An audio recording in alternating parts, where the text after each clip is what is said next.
Hello mga kalabs! So nandito po tayo sa market mga kalabs. Bumili po ako ng manok mga kalabs. Ayan, bumili ako ng isang buo para adobo mga kalabs. At bumili na rin po ako para sa sutanghon mga kalabs. Medyo naglibog gamay ang tindira dre mga kalabs kasi akala niya mga kalabs ay yung wings lang yung bibilhin ko, hindi na yung buo mga kalabs para adobo. So yun mga kalabs, pag uwi natin, ayan na po, nagluto na naman si Erpat mga kalabs para ngayong gabi mga kalabs, adobong chicken mga kalabs yung ulam natin mga kalabs.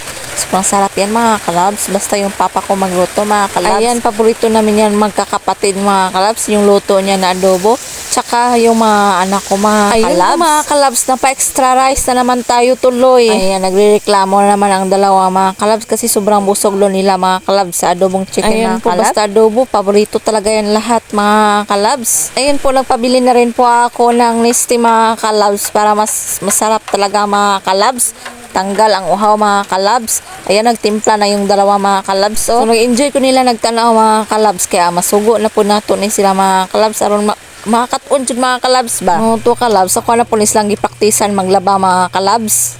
So padayon ta mga kalabs sa giluto, lapit na maluto mga kalabs. So naamay sobrang carrots mga kalabs at na pong gisagol mga kalabs. So ganahan sa adobo mga kalabs kanang kompleto ricados ba mga kalabs. Samot nagdaghang kaayong atsal mga kalabs pagkalami agin mga kalabs og sibuyas dahon mga kalabs. Ang sekreto lang man gyud aning adobo mga kalabs kanang daghan kaayo og lamas mga kalabs. Mao nay mulami, mudalag lami sa atong niluto mga kalabs na padyoy magic sarap mga kalabs o.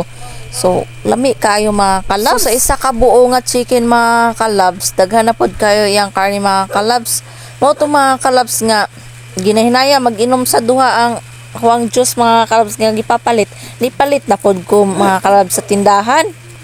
Sayang biya kayo ato ang effort mga kalabs no nga para mapil sa tuang picture mga kalabs. No, to mga kalabs nga luto na mga kalabs og ready to eat na mga kalabs enjoy kay kaon mga bata mga kalabs lami kayong adobo mga kalabs, napa extra rice tuloy ako mga kalabs, sobrang dami yung kain ko mga kalabs.